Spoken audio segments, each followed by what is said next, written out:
I'm all red. Oh my Unprecedented. God.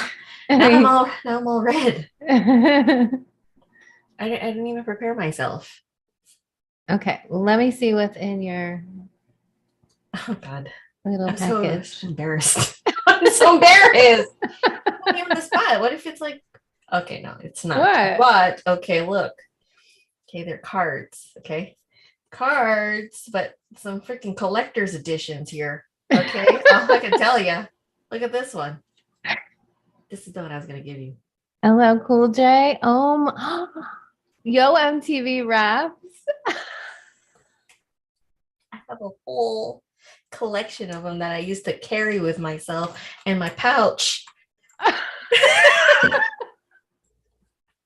Where did you find them? When I was looking for my luggage and stuff and found like the old pictures with my ex and all things. And then I was just like, I was like, wait, I know this. Like, oh, I gotta look at this. What does this mean? I know this means something to me. It's a little pouch thing. What else is in there? I got Tone Loc.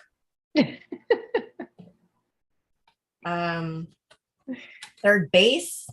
Oh my God. Dr. Dre and Ed Lover. Like, these are good ones. Wow. De La Soul. Okay, come on. I have one of Big Daddy Kane, and he's in a leather or like some suit, purple velvet. Oh my God. I love these cards. I collected them clearly and took care of them because they're still fucking good condition for, Okay, come on. That's a Vanilla Ice. Wow. It's classic. Look at the hair. That's how I do my hair sometimes. Big, nice. MC Hammer. MC Hammer. Yeah. Wow. Here I'm having like flashbacks right now. Belle Biv DeVoe. Wow. That's a good one too. And I don't know if you remember these. You probably do for sure. But these are, well, maybe not. These are collectors. I think, the Mad guy. I had cards just like that. These ones. Like they're stickers of the cigarettes, or this one is called I don't remember them. Murky Chocolate. Like it's like those weird. You remember the Mad? From Mad TV. It's based on that. I remember. Character. Yeah. But yeah, I think these are like the cards. Anyway, here's another LL Cool J. Is it the one I just showed you? I don't remember. These are. Oh yeah, Janet Jackson. That's a good one too. What year are they from? Does it say the year? Annihilator. That's a rock band though. What year? Yeah, for sure. 1991. Wow. So I was in 8th grade. Yeah, look at that. Public Enemy. Flavor Flav. I was grade 2. Wow. I tell you. They're like the cards I had of the metal bands like Poison and stuff like that. Yeah. Yeah. I have these ones. Jody Watley. Good Lord. Oh, I love Jody Watley. Yeah. What did she sing? I don't remember her song. Hold on, I have it here. There's among her major hits are Looking for a New Love, Don't You Want Me, Some Kind of Lover, Most of All, and Everything. Yeah, those were good ones. Yeah. Wow, what a trip down memory lane. I know. It's crazy. Oh, Candid's here. Srividya, Maureen, Cece. Hi. Hi, guys. Thanks for hanging out with us. Dick Tracy cards. Okay. Anyway, I really have to show that to you because that was important. I didn't know you were going to put me on the TV. That's a really fun surprise. I know. Just bringing you back. I'm still wearing this around my neck because that's what I would do. So you put all your cards in your little pouch and you wore it? Oh, it was grade 2. Yeah. That's so funny. Oh, I love that. Yeah. Hold on, I gotta. Anyway, how are you guys tonight? Hey, Abstract Angel.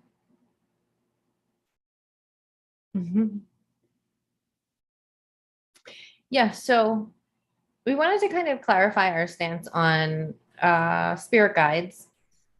I actually came across a document that was posted in Reddit, and it's actually a really good list of all the conscious YouTubers. And we made the list, of course, with a disclaimer. My brother-in-law, I was telling him, I was like, yeah, people have found us on Reddit. He's like, oh, that's how you know you made it. Oh, really? And I was like, I made it? I was like, I don't know about that. Yeah. So the person like posted all their favorite conscious YouTubers related to information on the reincarnation soul trap.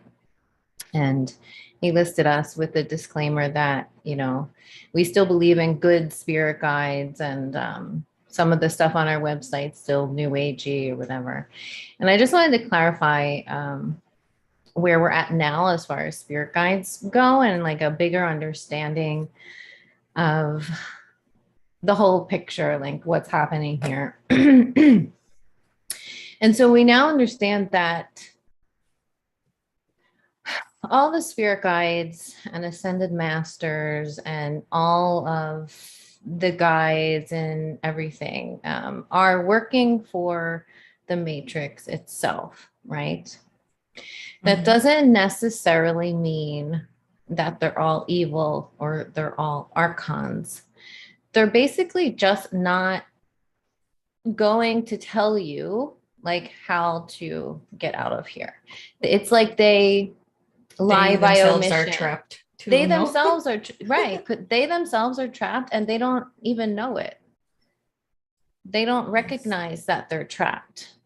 So they're not going to generally tell you about the trap and how to exit out of here because they're trapped themselves.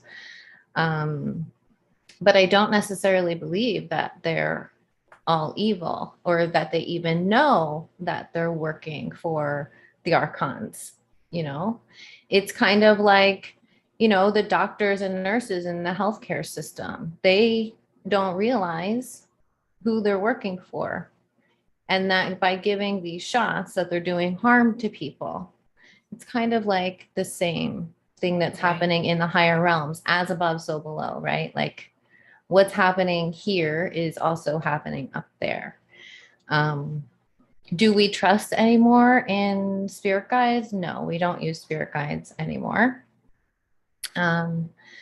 And I think that's important to note. What's also important to note is that we only trust in our own inner knowing and higher selves, because we are those higher beings. We are those higher beings that are trapped here in these physical bodies. So aligning with our sovereignty means that we don't need any guides outside of ourselves, because we are our own guides. Now, some people might need spirit guides for a short period of time while they're learning how to be sovereign. And some people still work with spirit guides, and that's their prerogative. We have chosen not to do that anymore because it's just impossible to know if you're being tricked or not within this system. And most of the entities are serving, well, at least the negative ones that we've seen are ultimately serving the AI hive mind. Like we've seen in our recent sessions that we talked about in the last video, how it's like it comes in layers with the AI at the top, and then everything that comes down trickles down underneath of that is ultimately serving that AI, keeping the system in place. And it keeps people appeased with information that is only being pulled from the matrix itself through, you know, channeling and automatic writing and those kinds of things. Now, you can do those things when you're tapping into your own inner wisdom and knowing, but if you're doing that, like say tarot or pendulum or any of those divination tools with the intent on connecting with something outside of yourself, then you're opening yourself up to that deception. So we recommend only connecting with your higher self, with your, well, I don't like that word because it infers something outside of you. So your divine self, which is in here. We've been reviewing some of the Wingmakers material in our Telegram group. And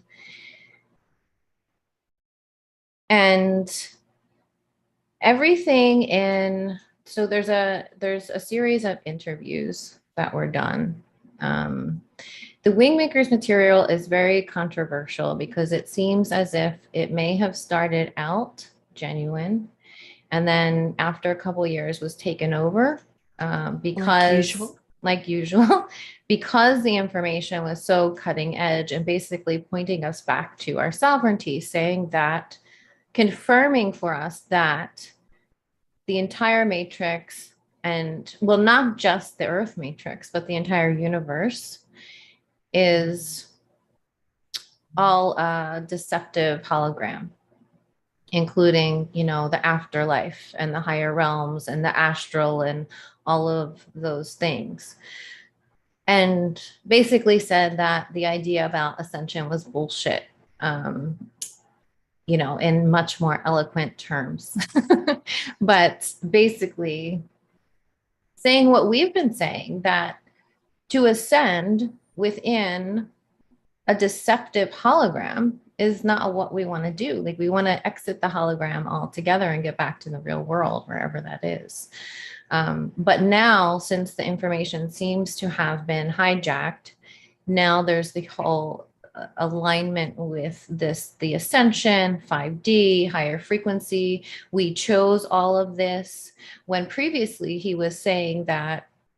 So basically he said that Atlanteans existed here on Earth in higher etheric form. So they weren't yet physical. The Anunnaki came, the Atlanteans that lived here allowed them to start mining the gold. But what happened was the planet itself started to become more physical as it densified. And as that happened, the Anunnaki were not able to mine the gold anymore on their own because they didn't inhabit physical vessels.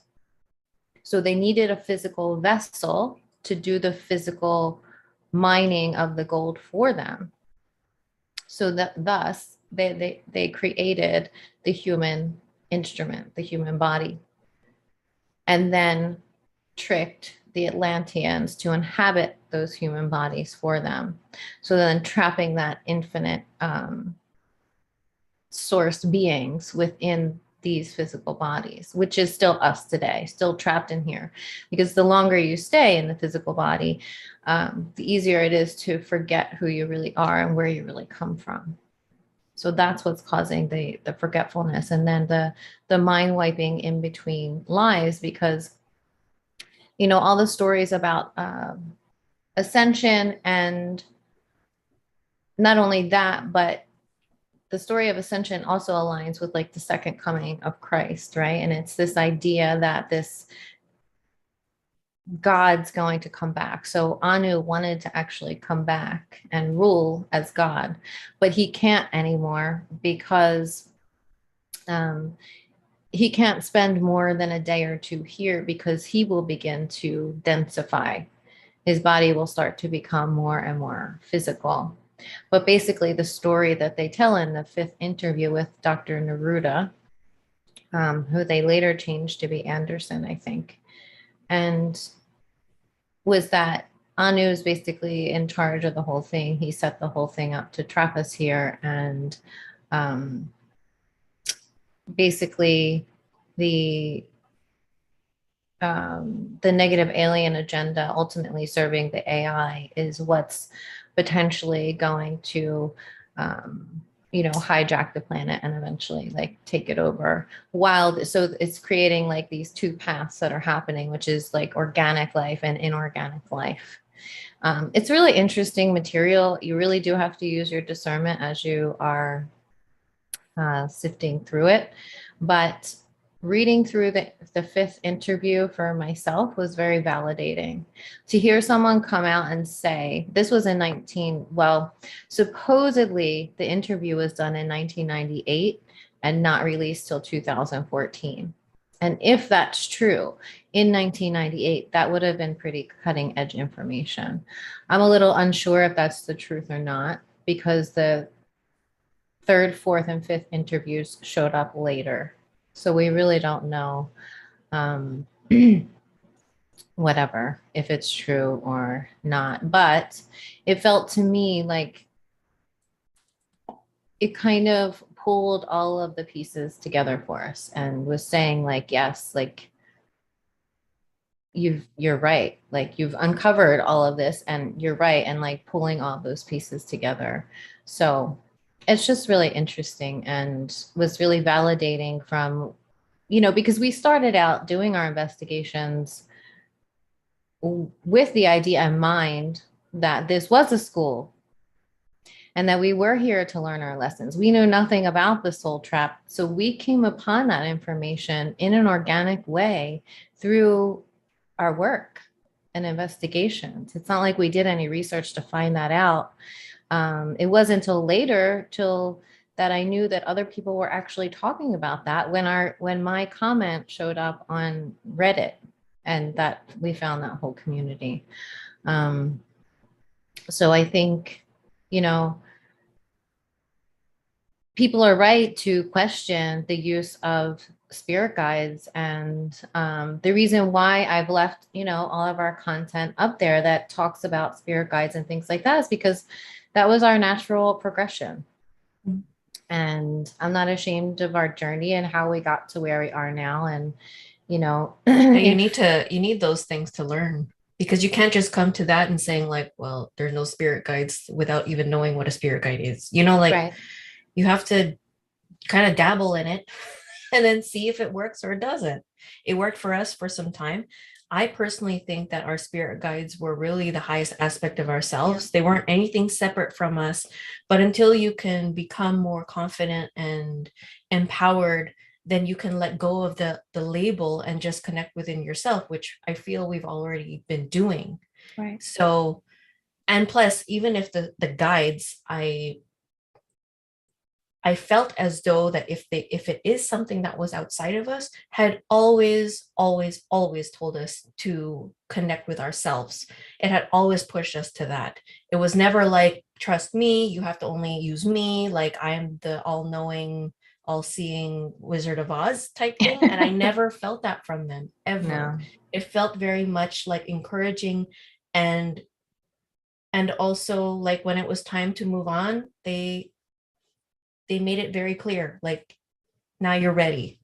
You can be yourself and just do the work yourself. So, yeah, I mean, like we looked at a lot of things. I felt like a lot of the stuff that we had done, whether they were divine interventions or entity involved or whatever, like my relationship with Tina, or me leaving my relationship with my ex, or leaving my job, I had signs, like there are just things that just showed up for me.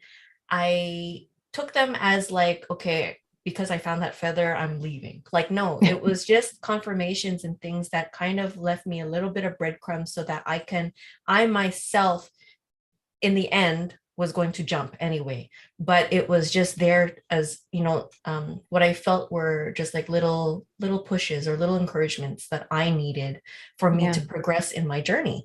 But yeah, I have a drawer full of feathers, but I mean, they're just little reminders of like little things that the world does give you. And yes, it could be a very deceptive thing.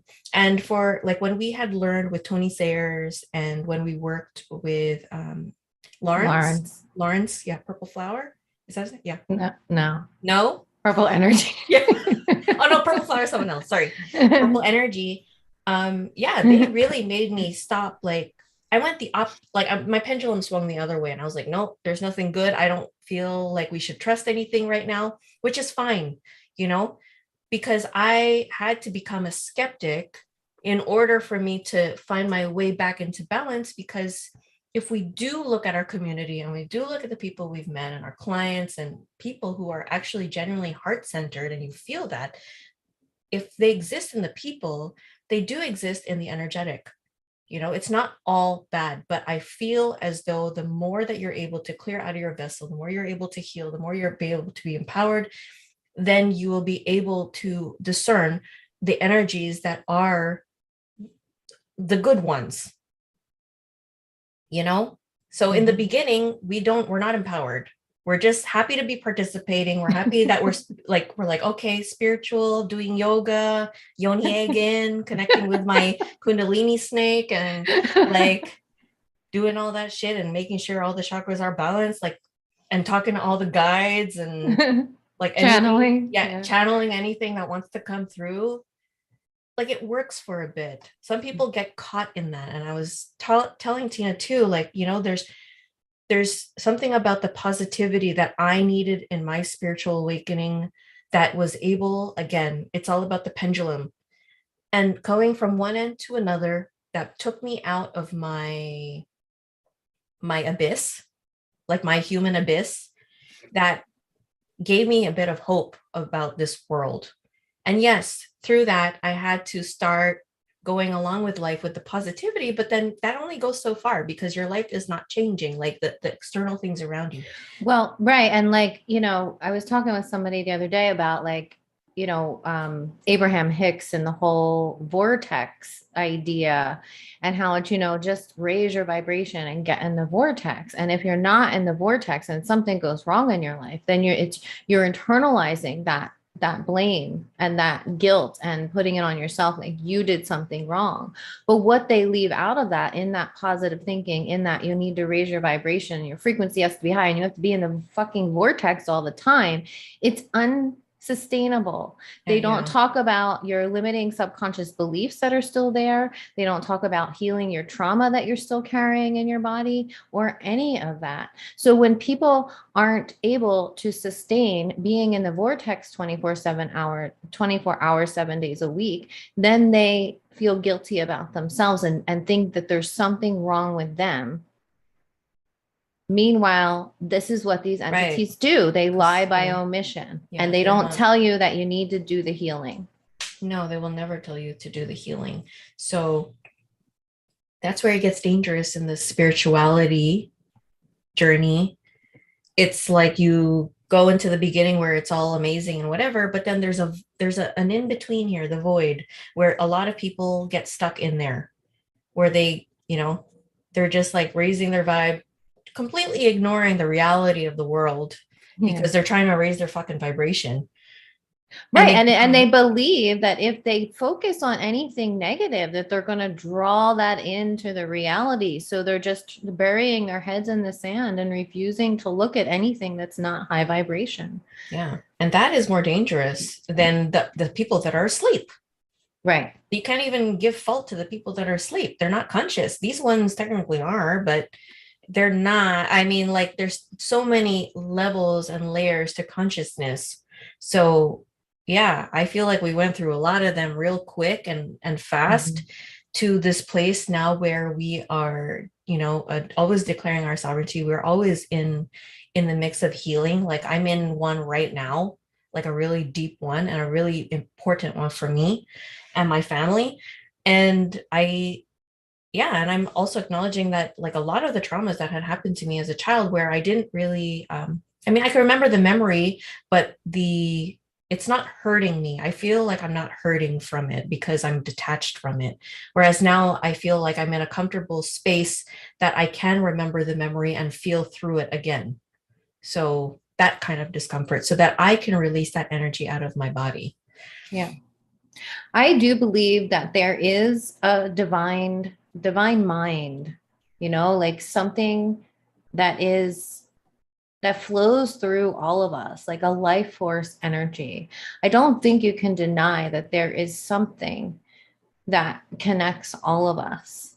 There is something bigger out there. I mean, all you have to do is like look at when you look at the sky and you can see the life force energy. I mean, we pull that energy in for healing, you know, so we know that that energy exists and that we can use it for good. We can use it to heal ourselves. I mean, that's what, you know, the masters have been doing forever now. So there has to be something more than just this hologram, you know? And I feel like that when you're aligning with that you're going to have a better experience because you're learning how to take that and flow with that and allow that to guide you, you know? Like the belief in God and the personification of God is where people get stuck. You know, why would God let this happen? Blah, blah, blah, all those kinds of like thoughts and beliefs that come up. And when we do that, we personify this thing. Like if we think about the secret gospel of John and the way the one, the infinite one is described in that as the, you know, the divine mind, as if creation, it's not even a conscious thought. It's like an overflowing thought. It's like this thing, it's so big and expansive that things just start overflowing from it and start creating thoughts, you know, and then those thoughts start creating and those thoughts start creating. And it's just like this ripple effect, this thing that happens. And I think where we get confused because of the programming of religion, like all the religions, you know, Christianity, Catholicism, you know, Islam, all of them personify this being called God. And the God that they're personifying is, you know, whether you want to call it Yaldabaoth or Anu, it's this actual being that has created the material world. And has trapped us in it.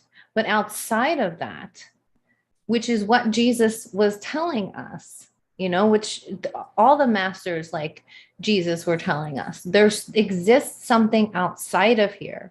What exists outside of here is the real world, and you are trapped in this prison. And there is a way to escape when you connect with your own Christed energy and know that that Christed energy comes from the true divine realms, not the higher mental planes here in the astral, but the true divine realms that were created by the infinite one. That's the real world, where this world was mimicked upon that real creation. So this is a mimicry. These bodies are a mimicry of true human essence. Just a side note, but even if you have an aversion to Christ or the Jesus and all that stuff, it's really just balanced energy. It's all balanced. Right. That's it. Right. And the way it's described in the secret book of John, the Christ was the energy that overflowed from the divine mind and his first thought, or its first thought. You know, they talk in male and female terms in that specific myth, but it is the child or son that flows forward from the unification of those energies. So it is of, you know, it comes from the real world. The Christed energy comes from the real world is what the point I'm trying to make. And we all have that within us. And for us, it's about connecting with that and letting that, you know, guide us. And so far, it's guided us here and has shown us the truth of this world. You know, if we believe that we're all creators and our own divine selves are creating all this, then we've created all this for ourselves, which has led us here to understanding more about how this all works without even knowing what we were looking for. Totally. And always expanding and understanding more day to day to day. You know, it's just like never ending. And the point of it all is self-realization, knowing the self is what we have to do in order to get out of here. So, yeah.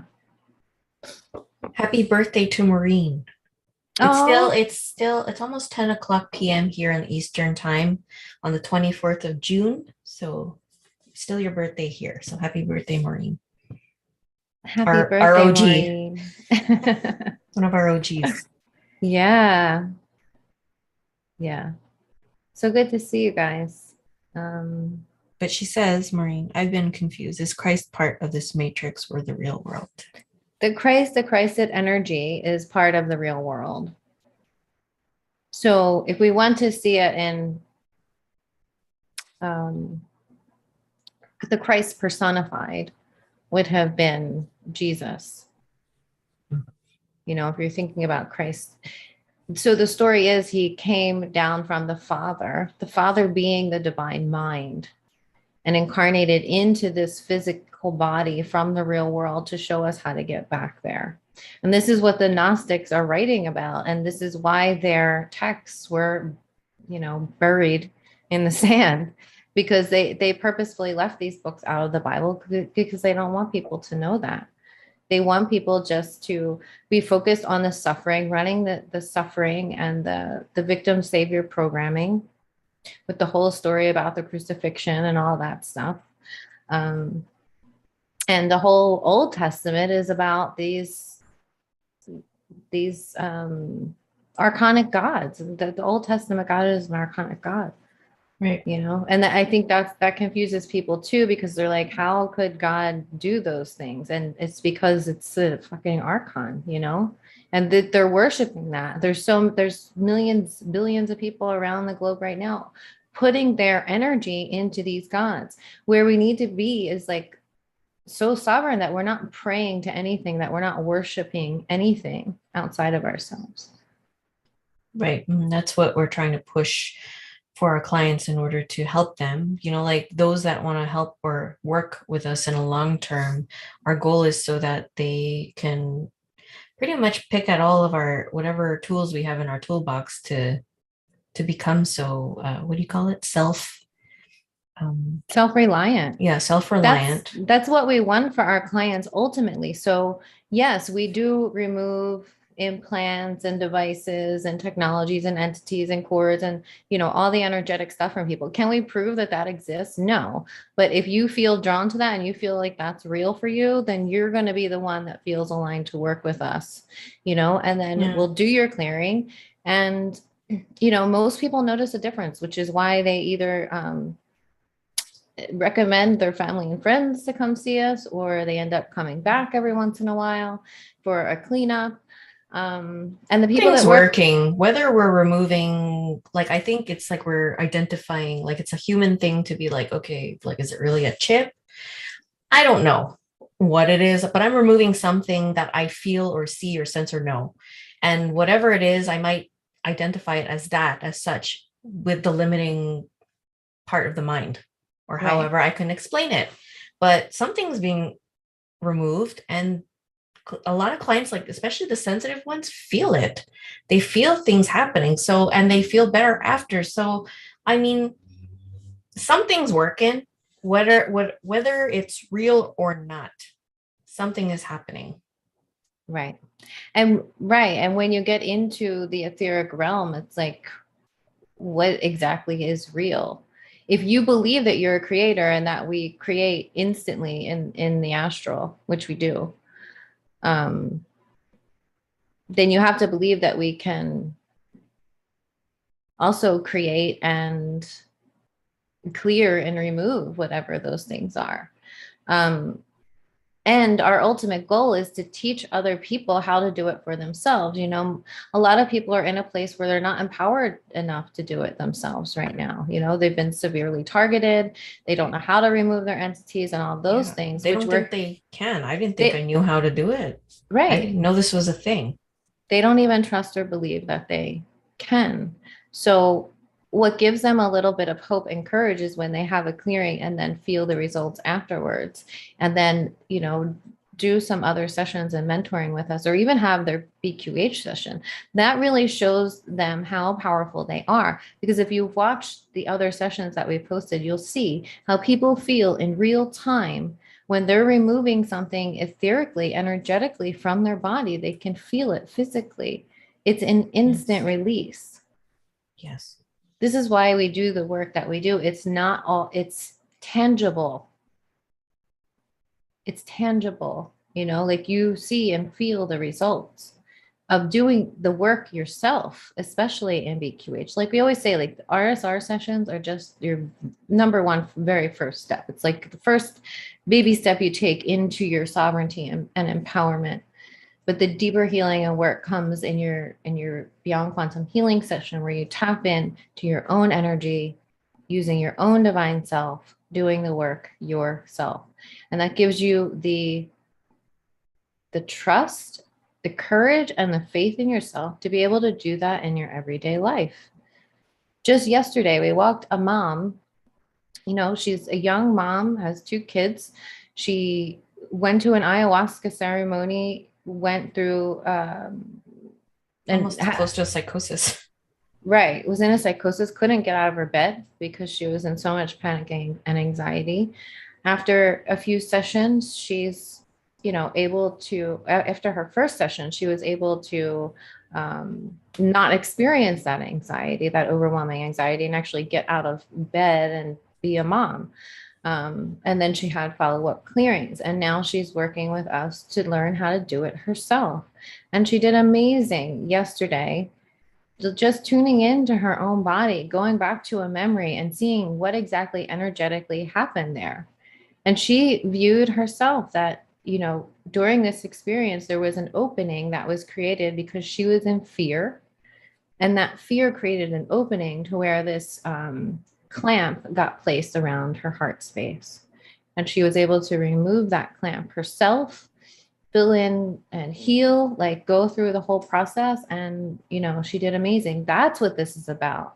This is about empowering you to know how to do these things for yourself so that you don't need us. We don't want people to need us. We want people to be empowered and be able to do it for themselves in their everyday life. Otherwise, it's pointless just to have one session and go on with your life. So, yeah, it's a work in progress.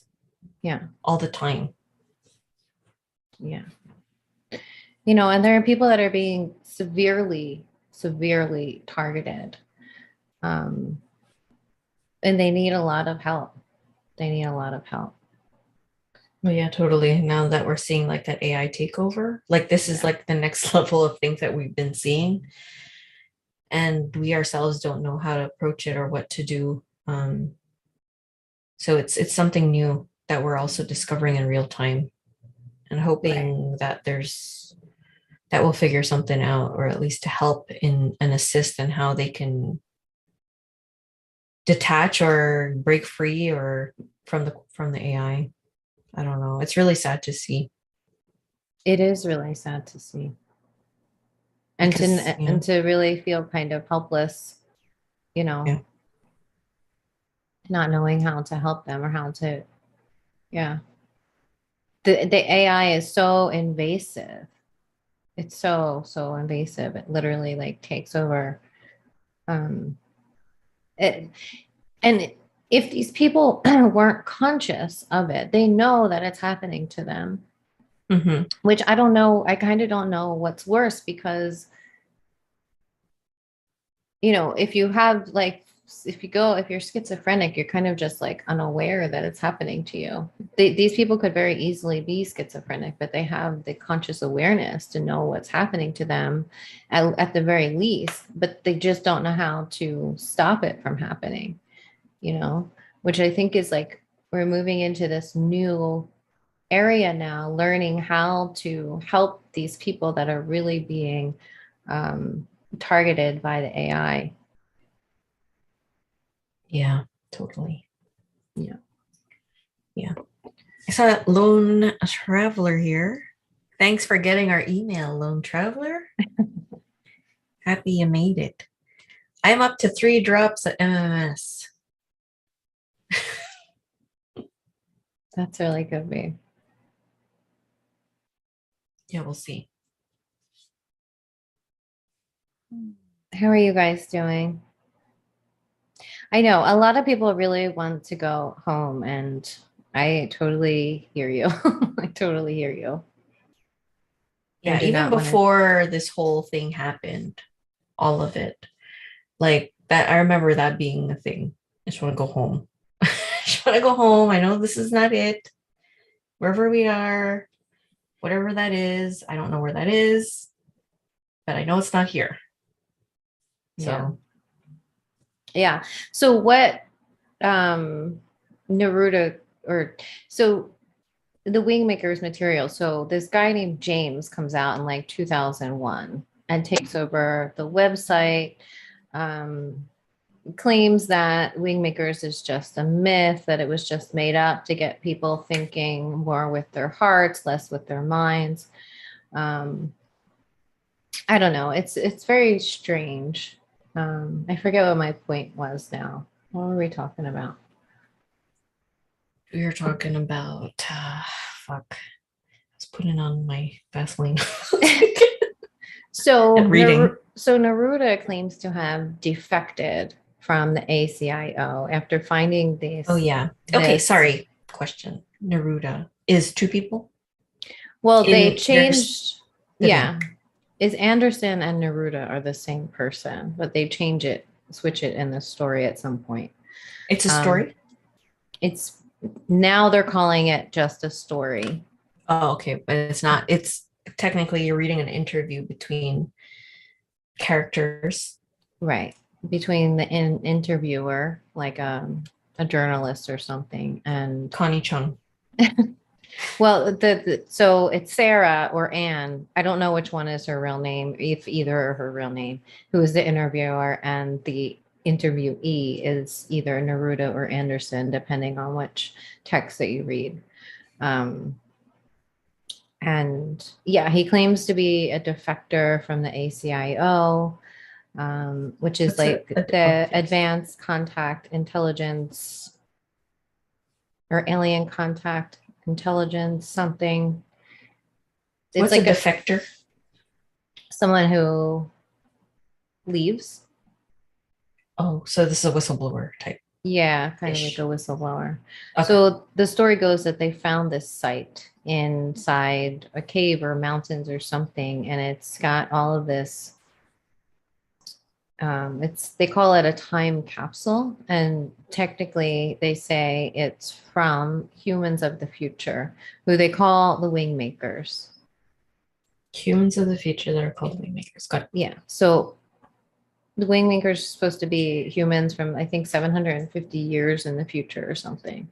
And they have this advanced technology, and they came and they left 7 sites around the world for people to find. And he was talking about the first one that was found. And It's not the wonders basically, of the world. no, No. Okay. no, there was like art and poetry and paintings. And so they found this like disc. It was some kind of disc. And Neruda, who is the interviewee, the defector from the ACIO, claimed to be the only scientist that could translate the disc.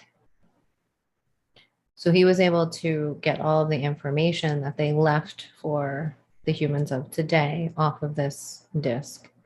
Um, so yeah, the ACIO is one of the most powerful organizations in the world. I know some people talk about it like within the SSP arena. I've heard it mentioned a few times. But he also claims to be related to like another group called the Labyrinth Group.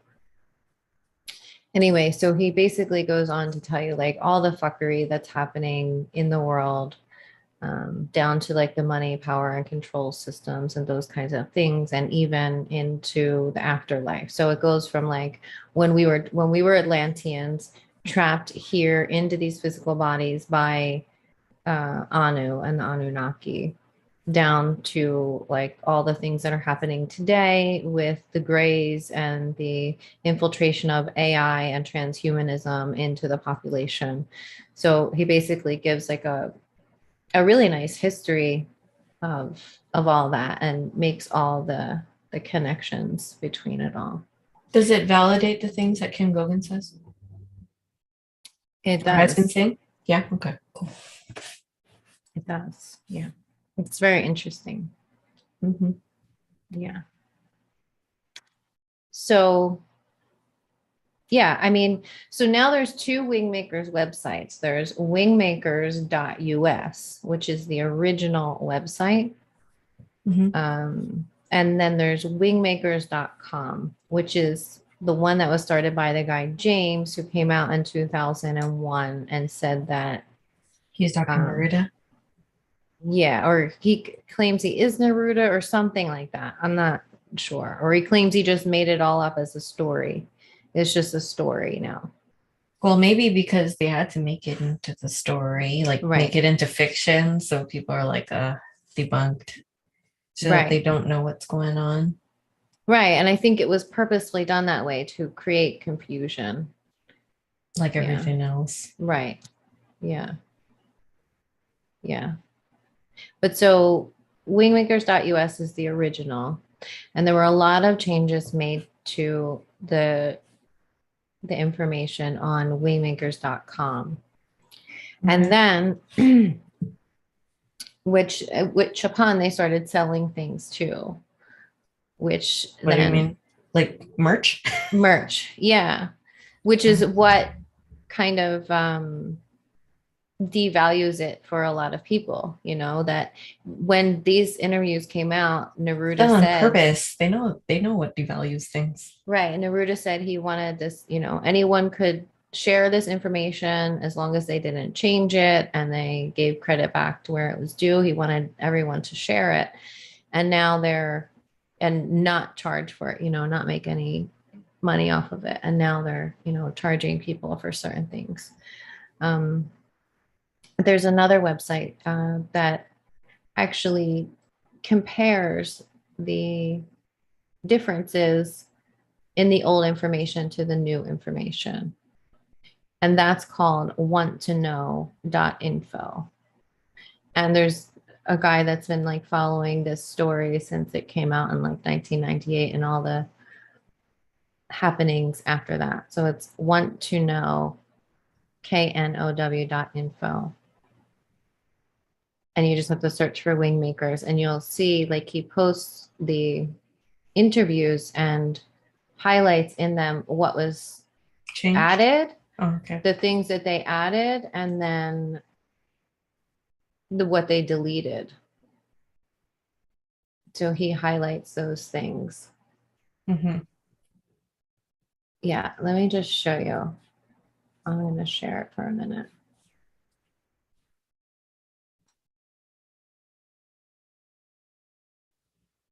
You're getting a lot of activity on your screen. Yeah.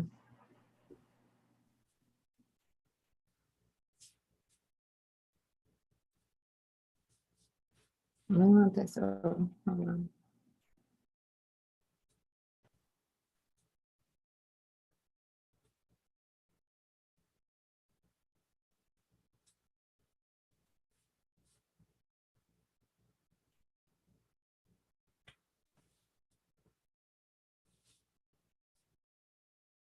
Can you hear me? Yeah, I could hear you. I don't see anything yet. It's still a black screen. My computer's frozen. Oh, shit. Shit. Yeah. How about that?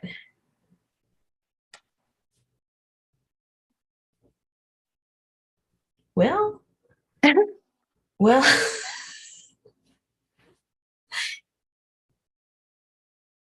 well, are you still there? Yeah, I'm here. Okay, good. Anyone have any questions while we're trying to figure out our technical difficulties?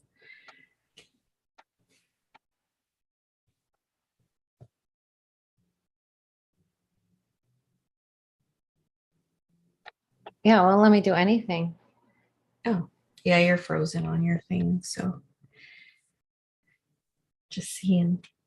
Too bad.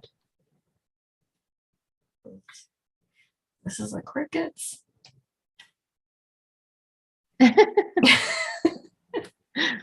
Oh, wait, here we go. Is it?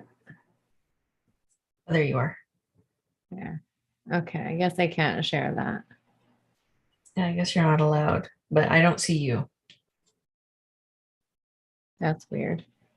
Oh, there you are. Okay. Ta-da.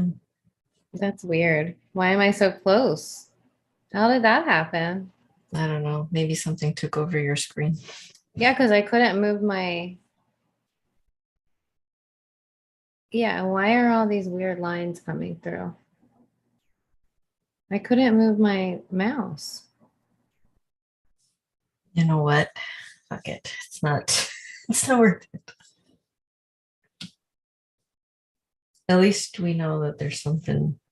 Maybe we're on to something. Hmm. Okay. Am I normal now? Totally. Okay. We're the same size. It's not like you pop on where you're like,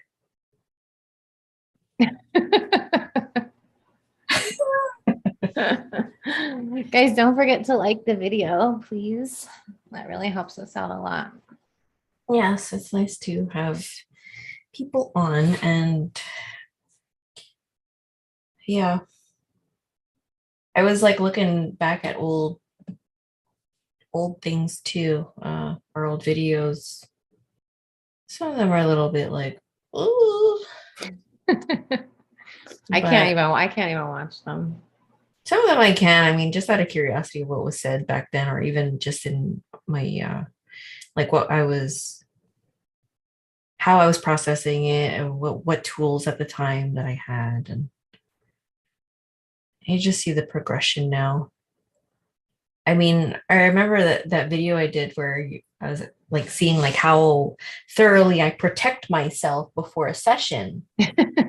Now I I feel as if like when we connect before and you walk me down on a thing and we protect ourselves together, that's enough for me.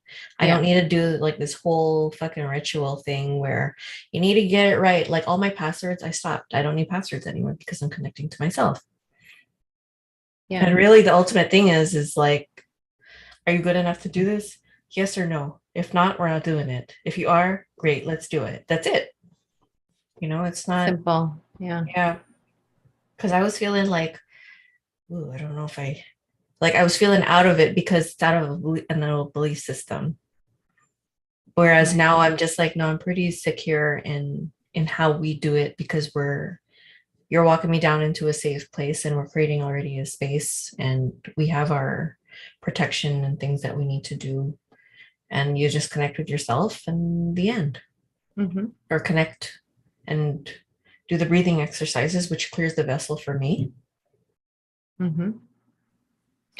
Do you have any tips for protection for dowsing or tarot? What do you mean? Like protection? Mm-hmm.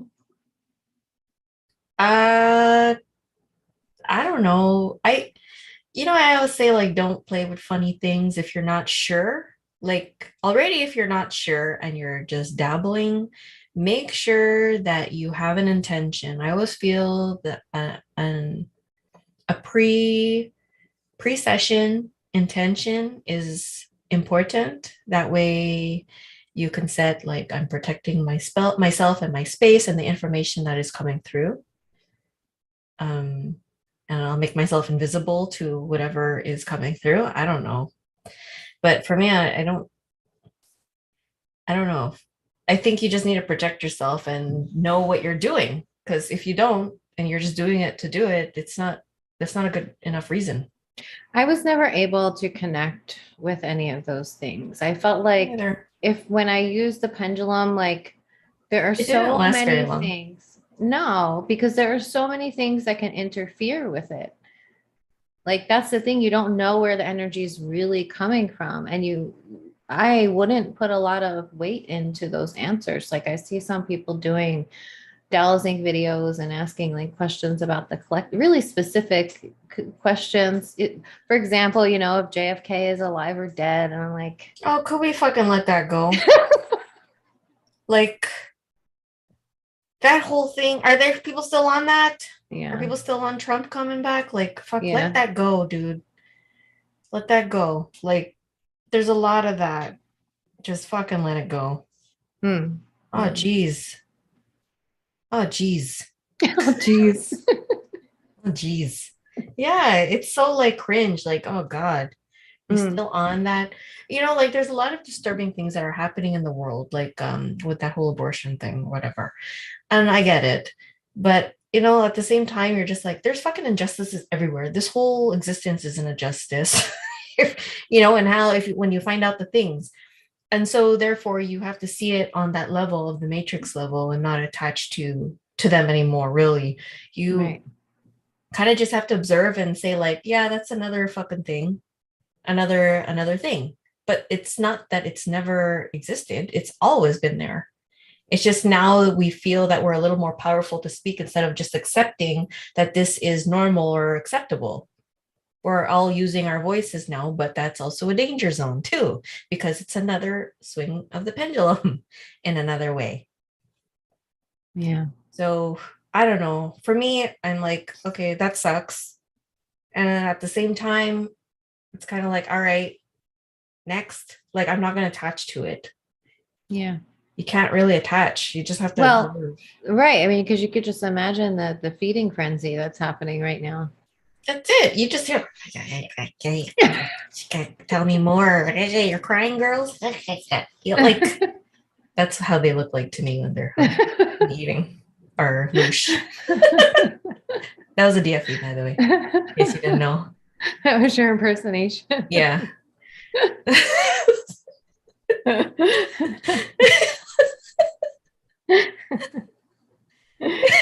God, I see it in the corner of my eye.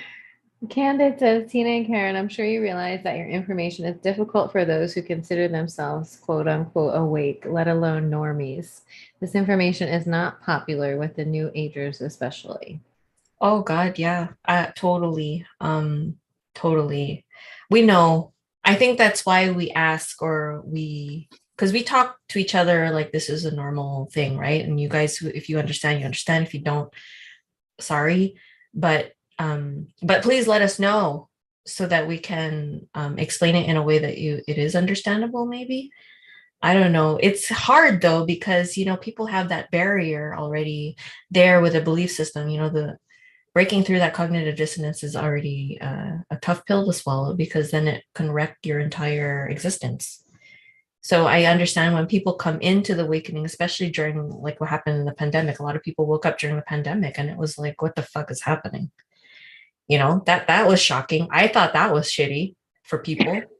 That's shitty because Yeah. like we woke up in thankfully a decent time and we're able to process our things in a timely manner, given to us in a timely manner, um, develop tools to work through our stuff and through each other, like in our friendship and partnership. And it just naturally evolved. I mean, and like I said, whether a lot of the things that came into my life were entity driven or whatever, like all I have to say about that is ha, like jokes on you, entities. You tried, but you know, like Yeah, I mean, I think we're really good at taking whatever is thrown at us and using it as an opportunity. We always turn it around. yeah, you have to use that. I mean, that's the thing. They go at you like really hard and aggressive, like a bully, that you feel as if you can't, your hands are tied or you can't do anything because they're more powerful than you. But then when you realize that you can use that to your advantage and your healing and all that, um, then yeah, they're powerless. They're no longer can feed off of you in the ways that they used to. Mhm. So yeah, born and reborn, if they do sound like that, like then we're really good because that's pretty much what it is. Like I'm not giving them that power. That's what they look like to me. I've seen some scary ass monsters, and we've gone into the depths of hell's, basement, whatever. And I don't know. I'm all right, I guess. I think I turned out all right, I guess. It turned out great, baby. Thanks. we just try our best. Like the other day, I guess I guess this would be a good opening for like what I'm going through right now. We were recently like attracting clients that have been having a lot of mom issues like narc mom stuff and all of that. Um, and it struck a chord with me because of how hard I am on my own child, my own son. I have two kids. There's one that is the scapegoat and one that is the golden child that I'm not going to even fucking lie about. And it's hard for me to even say out loud because I am admitting to narc traits and tendencies. And it bothers me. That bothers me a lot. So I'm like, well, fuck that. Like, that's messed up. So, usually like when we attract people and they show us things about their lives, of course, it's a reflection of things that we've experienced or are experiencing or are not fully conscious yet or not ready yet to be seen. So, they keep coming until we until you see it. So, 3 in a row, 3 back to back of women that have had narc mothers. And I was like, all right, I think it's time to address because I don't want this for my own children. I don't want this for my child. I don't want even my golden child to I guess maybe learn to treat my son a different way, my scapegoat kid a different way. And I want there to be balance within. And like there are obvious things about my relationship with him because he is a reflection of me completely. He is you like 100,000%. Yes. 100,000%. Yes. And because it felt as though that I was a repelled child, it felt my perception as that child, no one wanted me. I was despicable and disgusting and dirty and, ugly. Huh? Wrong. Not enough. Yeah, not enough or too sensitive. No one loved me. Yeah, too sensitive that I had created, or the inner critic within was just so disgustingly loud and harsh and put me in line. And then when I started seeing things similar in my own child, it's like as if I was looking at myself, or maybe I'm not even conscious yet at this time, but like triggering the shit out of me because he was me. I was looking at myself. The thing is that you can become so like, oh God, I don't even know how to go about it, like how to explain it. But in a nutshell, having those 3 women come and talk about their relationships really sparked something in me. And it really threw me to a place where I needed to show up for my inner child that was deeply abandoned and emotionally neglected, so that I could show up for my own child as the adult mother self and heal my relationship with myself so I could heal or evolve in my relationship with my children. So that's pretty much it. I've learned a lot because my son triggers me a lot. So when he's triggering you, he's bringing up your own disgust in yourself. And so you almost taking on the role of the caregivers who were, making you feel bad about yourself or not enough or not loved. And then you taking that and treating him in the same way that your inner child was treated, because that's the program. Mm-hmm. That's exactly. The program you were given. That's a fucking program. It's not even real. It's not who you really are. Right. So I was learning a lot about the complex PTSD stuff and my more recent look into, because I do tapping techniques just to be able to give voice to what I'm feeling inside of the body, reactions, etc., and also for soothing my nervous system. But I'm also on a deeper layer, like in somatic healing, uncovering that my triggers, or even especially when they're not affiliated with a memory, that they are emotional flashbacks that I'm having. So you could put a memory to the flashback, but sometimes when you don't have one, which is what has been happening more frequently with my outbursts with him, they're just not, the memory's gone because I blocked them. So I have to be able to learn how to soothe my body, be present, really come in, and before you self-compassion. react. Yeah, the self-compassion has to come first before the critical voice comes in the forefront, because that's the program. I get the body trigger, and then I have to bleh, stop what's happening. For example, shame is like what is pretty much spilling after the fact. So I am riddled in shame, and that's what I'm working through right now. It's a lot better now. You could actually see it in the last video. I was not present because I was riddled in shame. It was just all over me. Like I couldn't even, like I didn't even know there was a subpart. That was a subpart that was present for that video. And I was in the background kind of like, I don't know what's going on. But I was triggered by a situation that happened with my mother. Yeah, that's a real DID. Like that's a real dissociative identity disorder compared to the people on TikTok faking it. Like when if you were to rewatch Karen in that video, you'll see her energy change into a subpersonality. Completely different energy than her adult self. Yeah. Yeah. But like now I'm pretty sound and in body and better, but I had to do a lot of work in order to address all the subparts that had come through, all the feelings that I had suppressed as that child. I had to go deep, like even put myself in a trance state without Tina's help, but just so that I myself were able to go into the very traumatizing memory that had really fucked me up big time as a child. So doing that had helped a lot. And it was good because like I spent a lot of time with my kids, so I was able to correct things in real time. Just how the way that when he speaks to me that I was present and listening to him. He likes to draw, he likes to do storytelling and things like that. And usually I'm so busy that I'm just kind of like, yeah, okay, go tell me, like while I'm multitasking. But I made it a point, like more so point, to sit with him and ask him questions so I could learn about his character development, allowing for us to have that interaction. And before bedtime things, like especially because we go to bed late, we work late, and so the kids go to bed late. And he's like, can we talk tonight?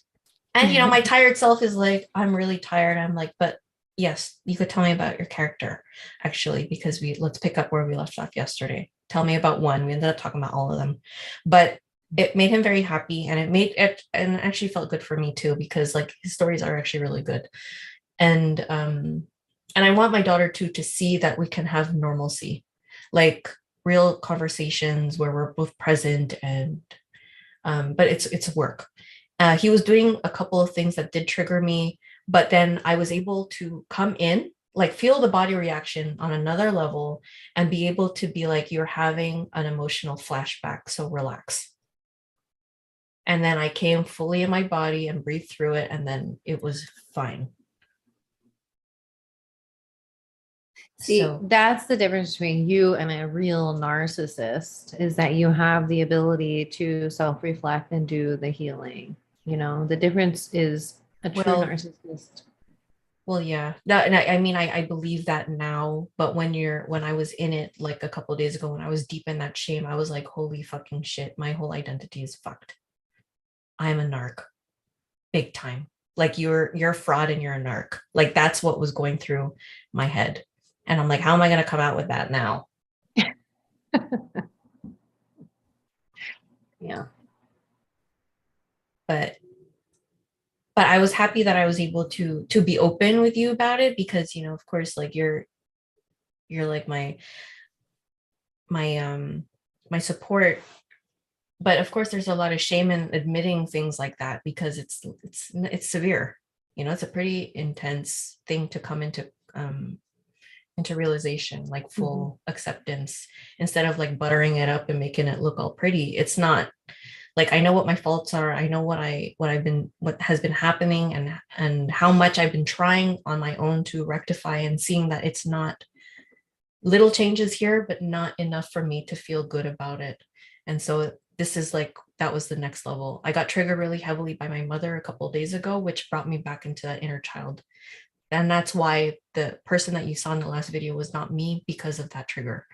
So yeah, I mean, you could see the two different energies. Like I can't even watch the other video. I haven't, because I was just like, that ain't me.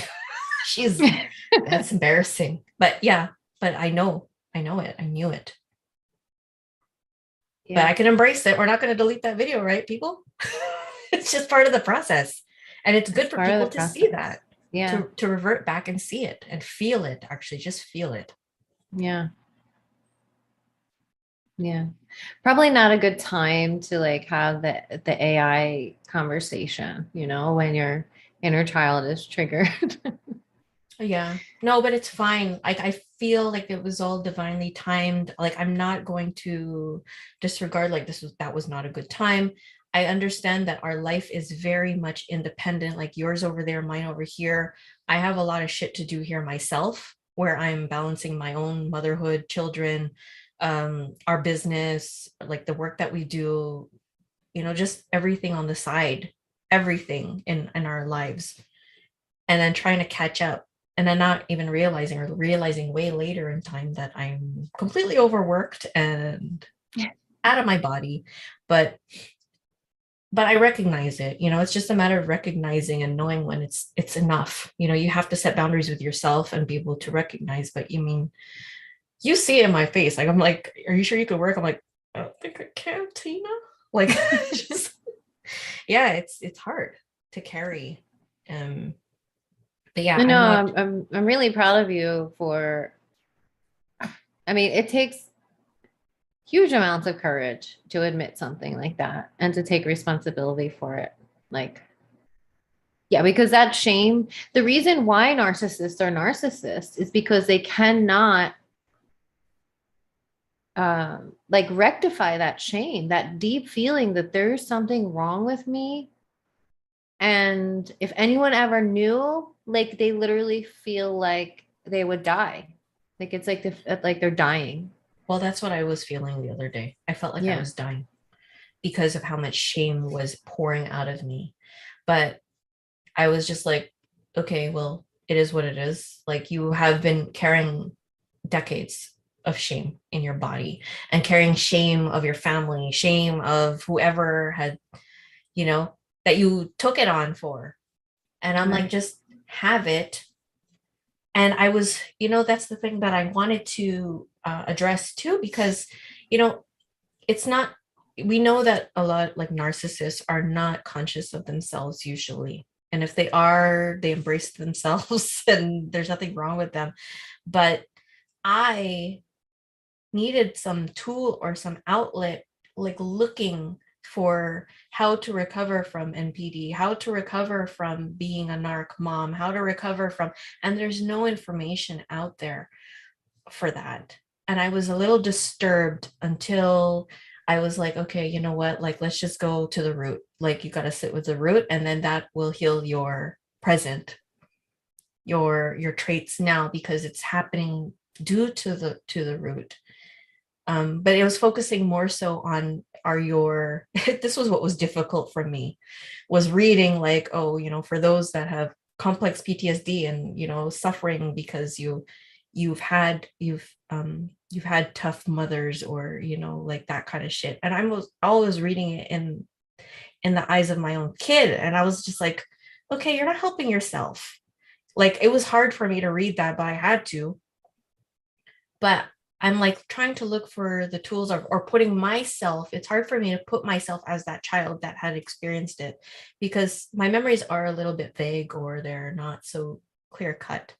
But I do know that I do have C-PTSD. Like I can openly admit that now. Before it was kind of like, maybe I do. I do. I do. So yeah, it's a lot of like coming to terms with the blocked stuff, but the ones that do stick out, I have to stick by and work with. But yeah, I wish that there was more information to help parents that want to recover. At least maybe that was just myself trying to soothe myself and saying like, you're not that bad. You're not that bad. You're not that bad. Like, I don't hit my kids. That's one thing, but there's a lot of the verbal and tone and looks, you know, that mom look that you guys know, the mom look, that look. Yeah. The one where it emasculates you and it makes you feel like you're the worst thing to exist. So that's hard for me to admit. I know I could make those eyes. I have. So yeah, I don't want to do that anymore. It's shameful to think that I did things like that. Yeah. But it wasn't really you. I know, but still, it was in a way, you know, like I still have to take responsibility for the part of me that did it. Yeah. Well, at least you're taking responsibility. I'm trying. You're gonna have to help me. Most people never do. Most people never do. How many people have you heard say that my narc mom or my narc dad or partner took full responsibility and healed themselves so that our relationship could be better? Well, that's probably why there's no information out there for people like me. All right. You're going to have to create it. I know. I was. Job. Yeah, totally. Totally. You know, and for people to have that deeper understanding of, you know, your mom, who might be a narc, is not just being an asshole because she hates you. She hates herself. That's where that deep self-loathing and shame comes from. And then it's projected onto you, but it was never really yours, you know? And it's just repeating that cycle. You're just, the cycle of trauma. Yeah. No, totally. Totally. It was given to you, and then you pass it on until you become fully conscious of those patterns. Everyone does it. That's the script. That's the program. Like, no one is fully conscious of those patterns. I mean, you're still fairly young, you know, to even have the consciousness to see clearly what's happening, and to be able to not only see it, but then accept it as your own, take responsibility for it. That's really huge. And I've always said that about you. Like, you are really like one of the only people that I've ever had contact with that takes full responsibility for their shit. And that's really admirable. Well, thank you. You're welcome. And to be vulnerable enough to share it with the public. Right. To further their own learning and understanding. Like, okay, I just learned this really shitty thing about myself. Let me share it with you. Yeah. That's courageous, you know, and you've always been consistent in that and sharing that with others. And I think number one, so that people know they're not alone. And number two, so that people know that they can to heal from whatever it is that they're experiencing, you know? Yeah, I do. I'm just, I mean, like, I know this is a really big one. There's always like so many big ones that are coming through. But yeah, I do hope that whatever I'm going through can help someone, because like it sucks being in that and then not knowing what to do without it consuming. Like I thought I was really consumed in the last couple of days.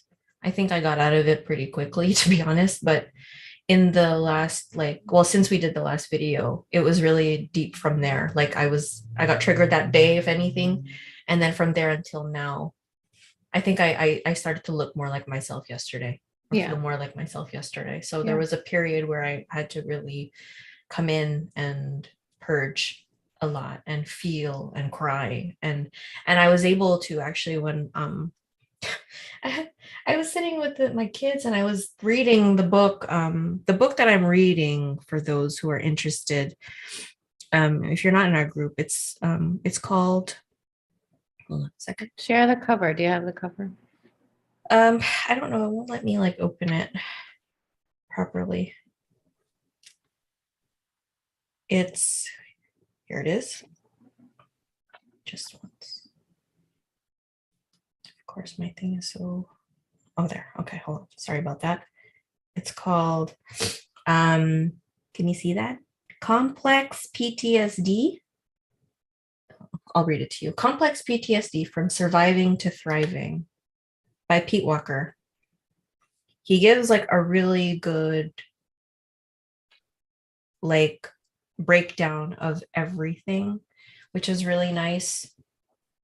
And it's very simple too. It's a simple read. You can go chapter whatever you're called to. You don't have to read it like from beginning to end. It's like I'm jumping from things that I need and going straight to what I feel called to. So yeah, I forgot what my point was. But like, yeah, those things are really helpful. But I'm processing as much as I can. Oh yeah, and that was the point. I was reading that, and I was in bed during the daytime. My daughter was like laying here. My blinds were closed, so it was dark. The house was dark, and I was just feeling this overwhelm come through. And I'm like, I'm sorry. If I know you're gonna look at me because I'm gonna start making noise. I go, but I'm gonna start crying. I'm just like, it's kind of like right before like your panic happens. I'm like, I think I'm gonna cry. You're gonna hear it. Like, but yeah. And then my son comes in and he's like, what's wrong? And I was like, I go, and I poured my heart to him, and both of them, they were both there, and they're looking at me like, are you okay? Like, are you kidding? And I'm like, no, I'm really like upset. Like, and I was having my feelings with them because I wanted them to see my ugly cry. It was really ugly. And I wanted them to feel that. I wanted them to see it. I wanted them to see my process, that I not always just like the mom that makes the funny faces or makes the jokes and then whatever. But I wanted them to see that part of me and to be honest with what I was feeling and going through in that moment instead of hiding and going to the bathroom and crying there. But they held me. They held my hand. They held my head, and they were like really sweet, like just letting me be. My son though was getting uncomfortable. I could feel it because it's me. He's me. Mm-hmm. He was gonna make a joke. He made a joke, and I said to him, I go, I call him Buggy. I'm like, Buggy. I go, you don't have to do that. I go, just let me have my feelings, and just hold me. Just let me have my feelings. And he was like, okay. And I go, let's just be awkward together. And he's like, okay. That made him be like, okay. And I felt him really butter in, like, it's okay. Oh, yeah. He gets super awkward with vulnerable feelings. Yeah. But he was able, like, I think when you call it out for what it is, he's fine. I think it's just like me, like you call it out and it's good. That was one instance. The other one was like when I really opened up to him and I apologized and made it like wanting, like I'm trying to understand myself as the child who had experienced things. I go, that's why sometimes I can be mean. Sometimes I could be unconscious or neglectful or whatever it is that I'm doing to you. So for you to understand that, I'm trying to help myself so I don't do that to you again. And he was like, you're really not that bad, Mom. I'm like, please. I go, I know you hate me sometimes and it's okay. Julia, my daughter, was like, he hates you sometimes, like straight up. And I'm like, good. I need to know that you hate me sometimes so that we can heal this, because I don't want you to hate me. Especially when I know better.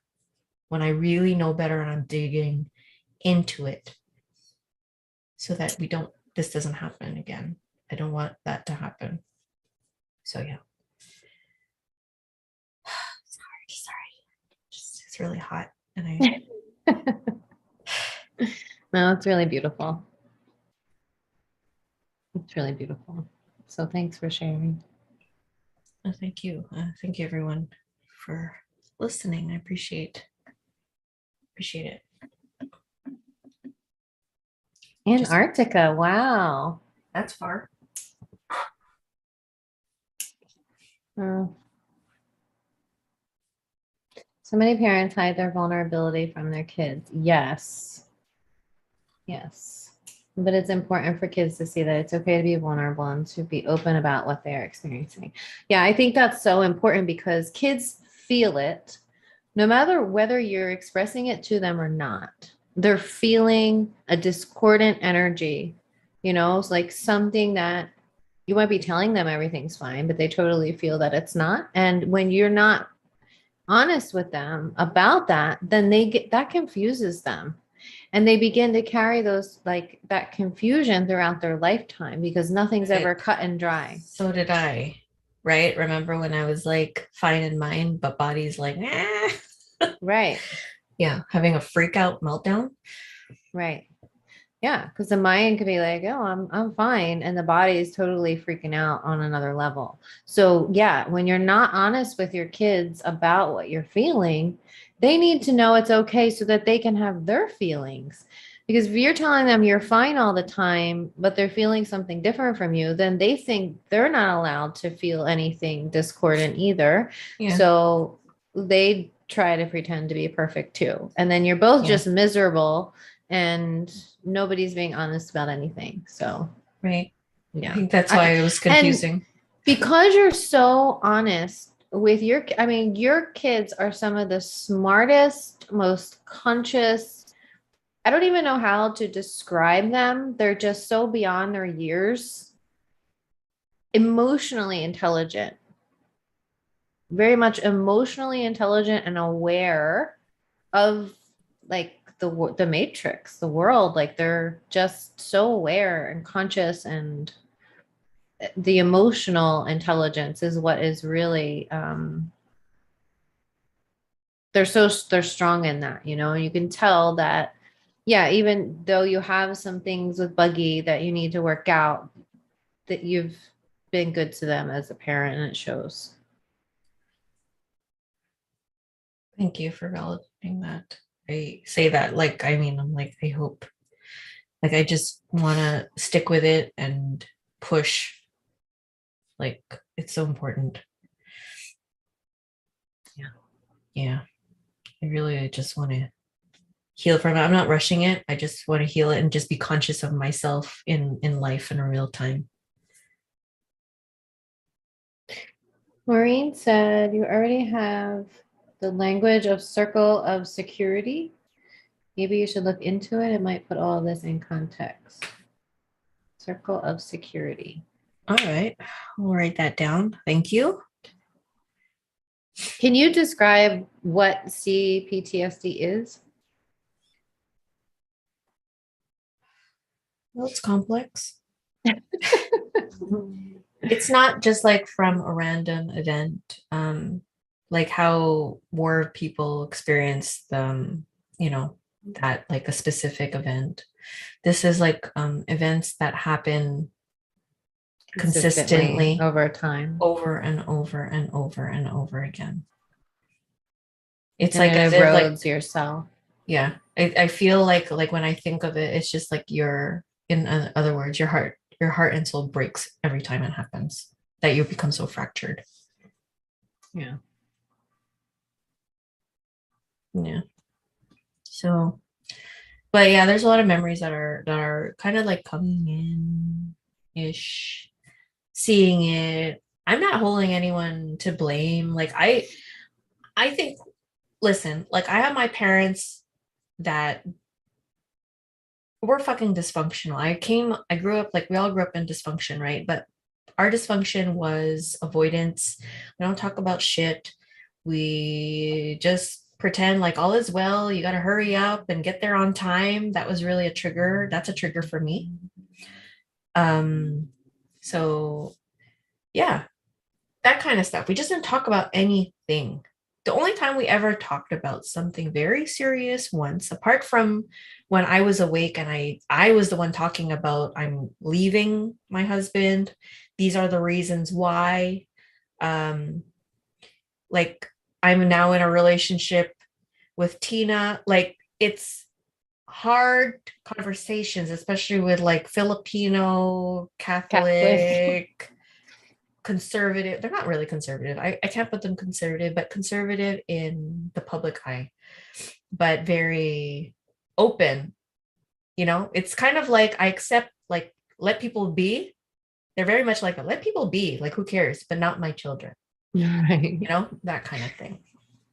So, um, yeah, I forgot where I was going with that, but it's just like those dysfunctions. Yes, I was talking about my parents and how they functioned in from their own paradigms, their own Wounds. learning, their own everything. And because my parents were not present for us, which is why, we don't talk about things. So there's that emotional neglect and not knowing how. Um, I was raised by my grandparents who were born in the early 1900s, who too clearly did not pass any of that to my mom because that's her parents. And so who's to say that they're going to do it themselves? I didn't find my grandmother, though, like how our grandparents are these days, like my mom with my kids. I forgave my parents when they became grandparents type thing because I saw that they were capable, the things that I've always wanted. The first person I ever said verbally I love you to was my ex-husband at past like 20 years old. I couldn't even bring myself to say it because it made me very awkward and very like, that's, people say that like that. I thought that was just TV. Like that's what it was to me. It's just TV. um so yeah, I didn't feel that relationship or that connection with my grandmother, although like in her old age, yeah, we ended up becoming closer. And that's what I was thinking, like what I would tell myself or justify with myself for my poor mom behavior was that maybe this isn't the age that you're the best at. Maybe you're going to be a better mom in your teens. Maybe you'll be a better mom when they're older, like what happened with you. But I'm like, that's just fucking, that's a program too. Like where I was a better mom at, I'm not a good mom at, you know, Excuses. excuses, totally. So yeah, I got closer to my grandmother with her old age. Um, but I mean, growing up, it was fucking harsh to live in that house. It wasn't violent. They did hit us, but it wasn't violent to like whatever. Maybe, I don't know. Maybe I blocked it out. Yeah. But they weren't there for you emotionally. My parents were not present for me. I was very needy, very sensitive, very much like in like wanting to be around my mother. She soothed me. She's the only one who could really soothe me, but she worked all the time and had a social life and would be gone hours at a time that I would wait for her at the front of the door, like the entrance. I remember the brown 70s carpet on the floor crying until my whole body was soaked, until I was pruny, until my skin was so soft. And they just left me there to cry. Or they just might, or I would get spanked and it wouldn't do anything. Like I wouldn't like to tell me to shut up. I wouldn't do anything. But I was left there a lot. And sometimes they wouldn't take us with them when they would go out at night. And I would wait by the door like a dog. It's so sad. It's fine now. But yeah, so that's it. Like it's, and that happened very frequently, a lot, a lot, a lot, a lot, a lot. Yeah. So that's what creates the PTSD. Right. And then you go on throughout your life to attract more of those same things in your relationships, and it compounds the PTSD. And, it's always compounding until you begin to notice and recognize and break the patterns. No, totally. Exactly. It's all that, being again so aware of yourself and all the little things that you do. Can we take a 1-minute break? Yeah, of course. Okay. We'll be right back, guys. Okay.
Sorry, I didn't have any like elevator music to play or anything. I can't hear you. Sorry, I didn't know. I could have put some music on. And I should ask for FC soundtrack for the intermission.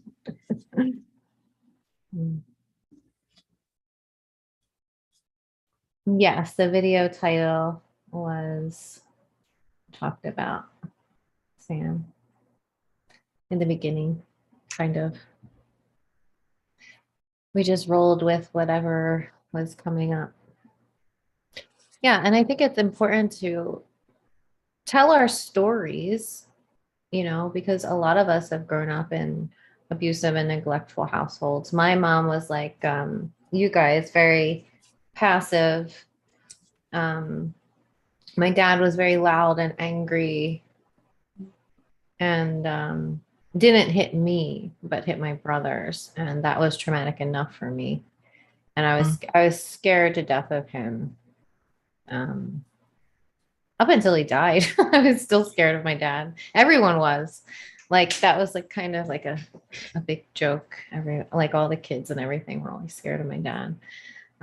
Was it more so his energy or just his like, because I mean I see pictures of him and I'm like, he looks like a sweet man. It was his energy. Yeah. And it depended on like how much money he had, what kind of mood he was in, I guess. But my brothers were a lot to handle. And my parents projected their own selves onto them.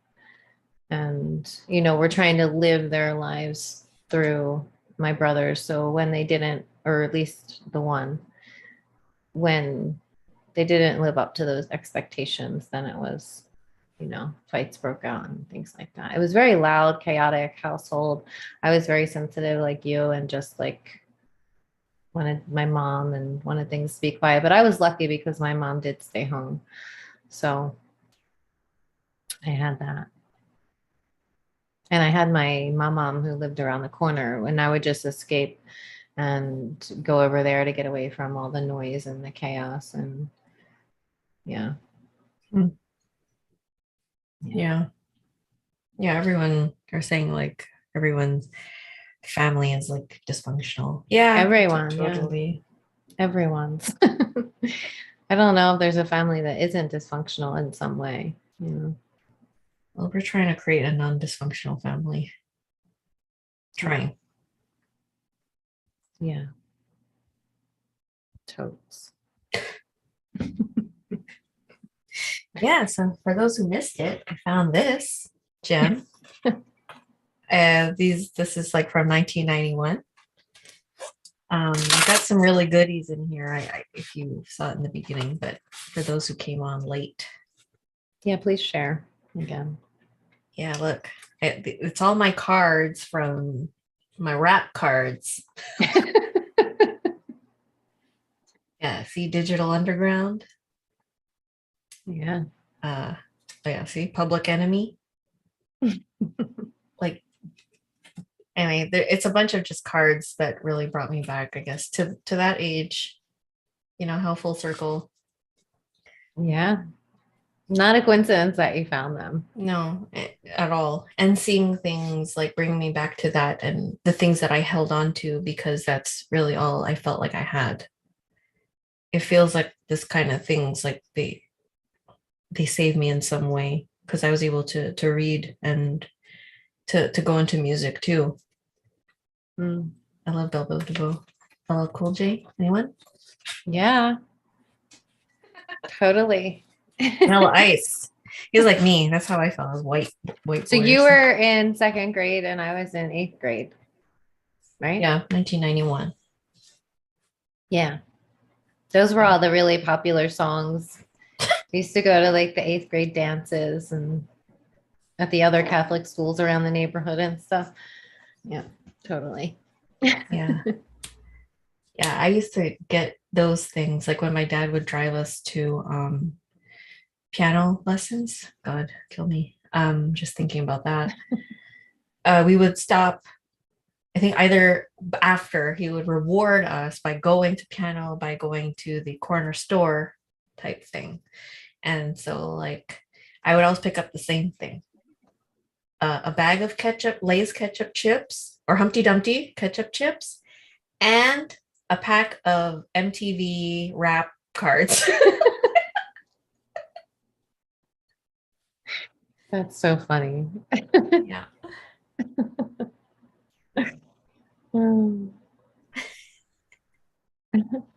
Right? All right, stop. Collaborate and listen. This is back for a brand new invention. You should have like a 90s like dance party. I know. That would be so fun. I know. The music is so good then. There's a gal that I follow on Instagram that she's really funny.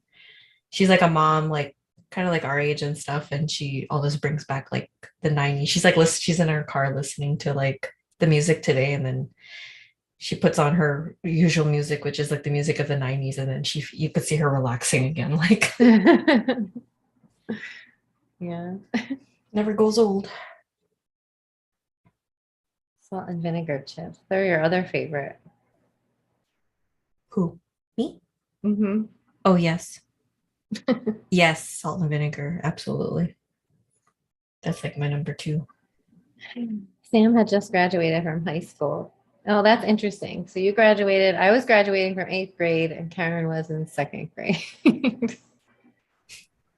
I was born in the wrong year, okay? Just so people know. I was supposed to be born in 1977. I say that very specifically. I was definitely a 70s kid. That's all. Yeah. Definitely. Mm-hmm. Yeah, we found that out in one of your sessions. Right. There was a glitch. Yeah. Maybe they're stopping me from coming and being like, don't do it. You're gonna make a fucking mistake. Or maybe it was maybe that was your birth bump. Oh God. What the hell? Now that just makes me real sad. I mean, I like my family. I like my family now, but oh yeah, I've been very open about like having like all my family is vaxxed. I found out that I had another relative who isn't. We're like 500 people in our family, both sides, okay? And I thought I was the only one left. Nope. Got one. Her husband and 4 kids. Oh no. It was so exciting. The most exciting thing I've ever heard. It made me so happy. You were so excited today when you told me. That is an exciting thing. Yeah. May I tell you my secret? Should I say it here? My secret about what? Coffee? About your coffee situation. Listen, okay, people. Like we talk about shedding a lot and how that is, the vax shedding and how it affects us. Mm-hmm. And I can only imagine like people who are in the predicaments in which like when the pandemic happened and the vax stuff started happening, those were a lot of make it or break it's in relationships, Mm-hmm. And for me, that's a break it. Like if you have it, I can't. So. And that's because we've recognized we're not just like making shit up. We recognize the patterns of how we're affected when we're exposed to people who are transmitting it. Right. Over the last, year? Yeah.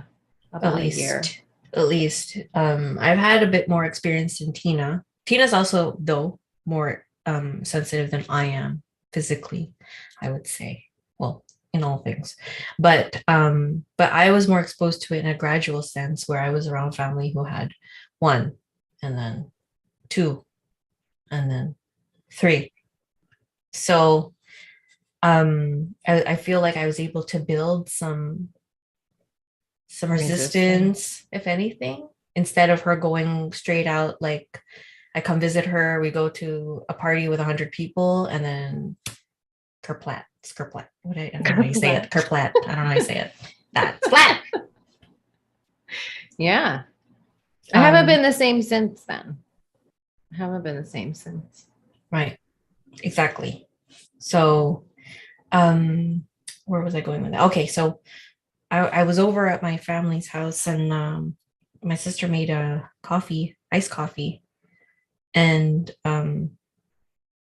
we were sitting like around, like my parents have an island in their kitchen, and I was sitting around there. We were all there, and she asked me, "Do you want some?" I said, "Sure." And she had a cup, a glass that she was drinking out of, and she poured some. She's like, "You could try it and see." And so, oh God, it was this. I'm like, "Thank you. I would love to try it." you know, my dad's sitting next to me. There, she's there, and her husband is next to her. And I take it, I'm like, "Yes, I'll try." And they start talking, not conscious of what's going on because I'm trying to act normal. And I'm just like pretending to take a sip. And I'm like, "That is so good. I would love to have my own." She's like, "Don't worry, I'm just going to pour the rest of it in here and I'll just use the other glass." And I'm like, "Oh, like, that's a lot." She put a lot, like, it's a glass like this, and she filled it to like here. Okay. I go, "Oh, that's a lot." And she's like, "Okay, well, I'm going to go don't worry, I'm going to make it tall. And I'll give you, some French vanilla milk in there." And she goes um, to the fridge and is pouring. I'm hearing it because my back is towards her. She's like, "Oh, that is a lot." And I hear slurp. And I'm like, she's like, "Here you go." I'm like, "Thank you very much." And I was like, "Oh my God, this is so bad." Like, and I was having a conversation in my head, like, are you going to drink it? Are you going to drink it? Are you going to drink it? Should you drink it? Are you going to drink the nanobots? Are there nanobots in there? Do you think that little, like, she finished her glass, but there's still liquid at the bottom. Do you think there's nanobots in there or spike proteins in there? Like, I was talking actively in my head like that. And I just couldn't bring myself to do it. Thankfully, my little niece, who's 6 months old, pooped her diaper, and the kids were playing in the front. So I was just like, "Oh, are they in the front?" My brother-in-law went to go check on them. My sister went to go change my niece. My dad was busy talking to my son, and I went to the sink and I freaking threw it out. Like, I couldn't do it. I couldn't bring myself to do it. Like, it sounds really dramatic and excessive, but this is it. So that's why I had so much joy today to find out I had one cousin. One cousin, just one. It's crazy that we even have to have these conversations. Like, I know, like when someone says like the information we talk about is it's so out there, and but it's so normal for us. It's just like where we evolved to. I think we forget how not normal it is for people to have these kinds of conversations, but it's real, Right. No, people are really being physically affected. Totally. Maureen says, "What's a birth bump?" Tina? I have to blow my nose. A birth bump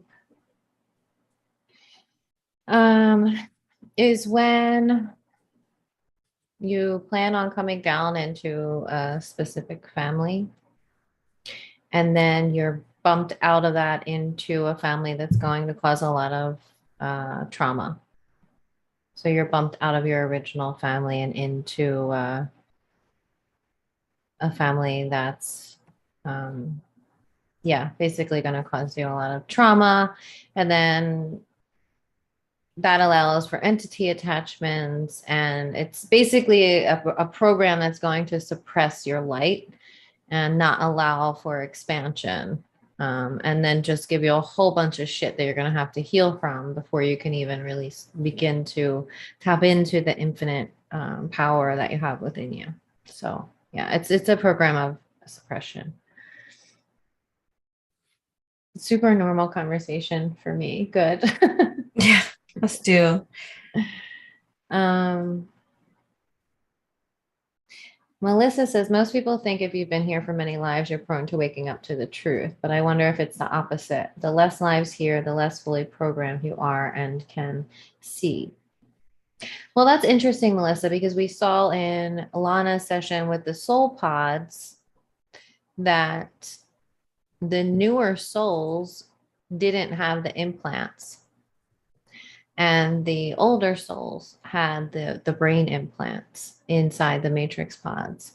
And that was because the older souls have been here longer and were more likely to wake up to the fuckery. So they needed to suppress them more. I learned in my session, I came in, this is a one-time shot. So I don't know. Yeah. Karen came from outside of the system, supposedly. Yeah, we had another client too that had also come from outside the system. Yeah. Good night, Kevin. Good night. Thanks for hanging out with us. Yeah. Yeah, I don't have anyone in real life to talk to. There's no one we could really talk to in real life. No. I just have Tina, that's it. I'm always like so grateful for that one good friend. You know, if I've always been like that. If I have one good friend that I can talk to, like, I'm good. But I'm really happy that all you guys are here and found us and are hanging out.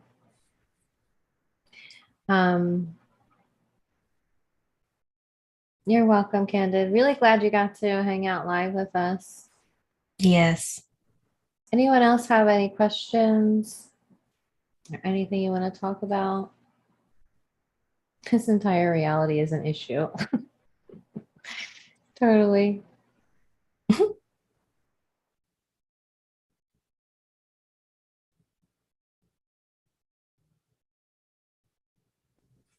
Well, Melissa, we might not necessarily know. She's saying, I've been told I come from outside too. Well, we don't really know. Like, we don't know anything 100%. Right. Sure. Right.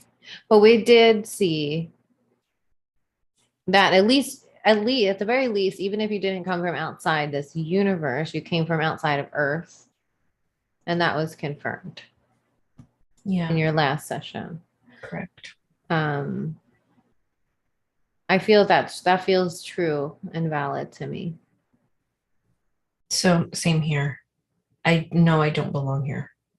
I fucking don't, and I don't know how. I forgot there's like things that have, that come through, and I'm just like, oh, is that what it means? Okay, for example,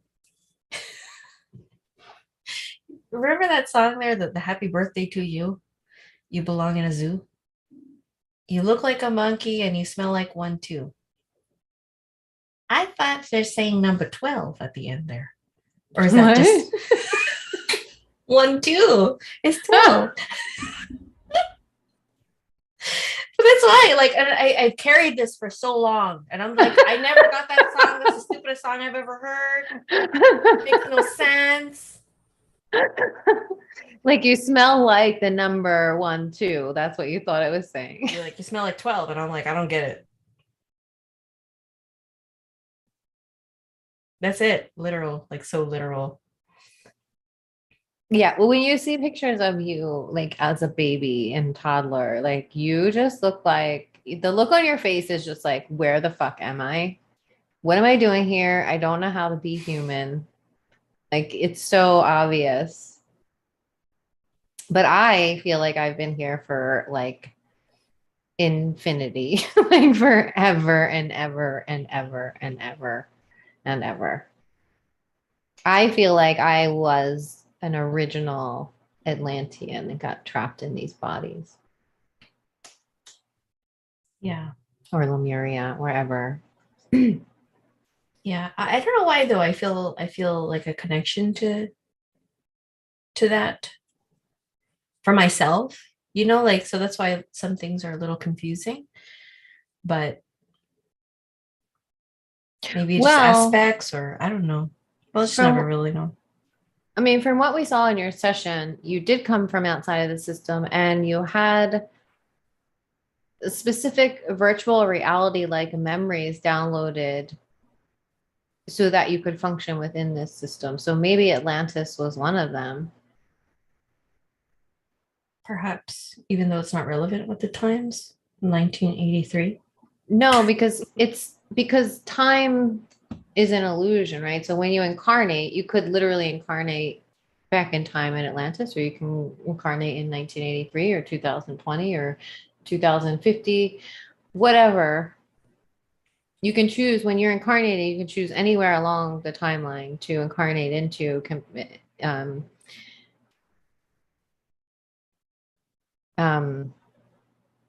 with what you want to experience, right? So yeah, so what you can also do is take traits from specific famous people. That's why a lot of people remember being like Cleopatra or someone famous, because what they have those traits like downloaded into them. So they might remember those lives, but they didn't really live those lives. It's like those traits from that lifetime was downloaded into the system before incarnation so that you can pull from those qualities that you need. Mm. So, right. Yeah. Or we're actually clones. Or we're clones. That's another thing too. Oh God. Rabbit hole. Yeah. Well, I don't know if there's anything else here. Yeah, there's nothing else here. Yeah, No. That's it. No, there's nothing else here. So thank you.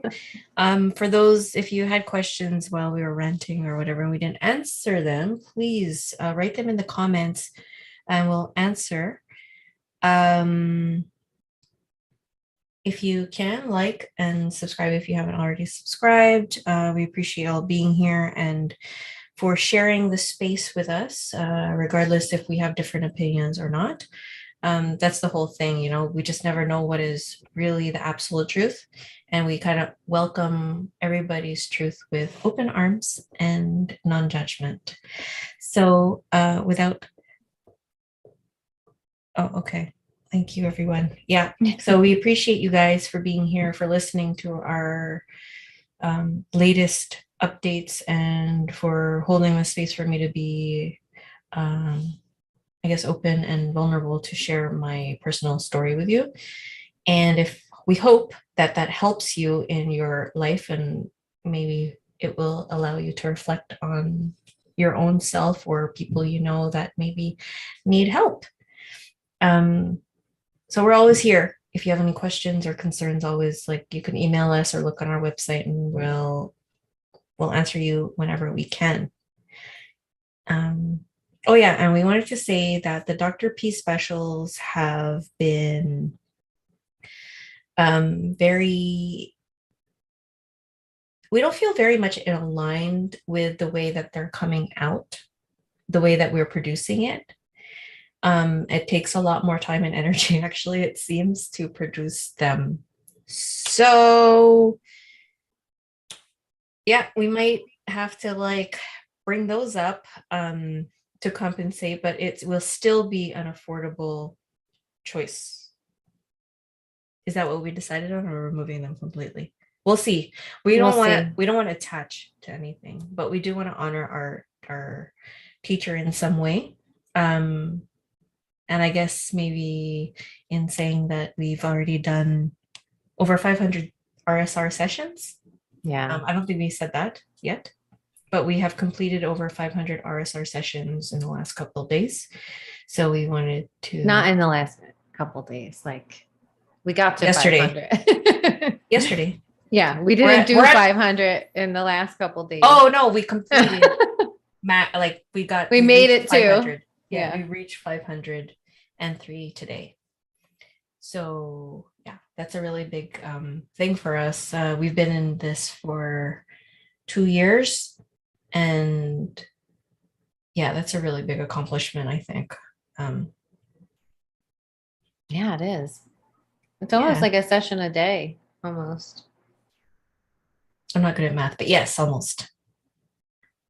Like Almost. 0.75. Yeah. Yeah. Couple of days off here in between. Yeah. But yes, but anyway, we thank you all for your continued support and love. And I don't know when we'll be on next, but if you guys want to join our Telegram, please write us on our email, which will be linked down below. And yeah, we don't let everyone in, by the way. I just want to say that. Like we have a very strict process of who we let in there. So it's not to be discriminatory, but we want to keep we're again using discernment. So that's it. But thank you again. And we are going to go now for the 8th time. Like and subscribe, and we'll see you again on the next episode. Bye, everybody.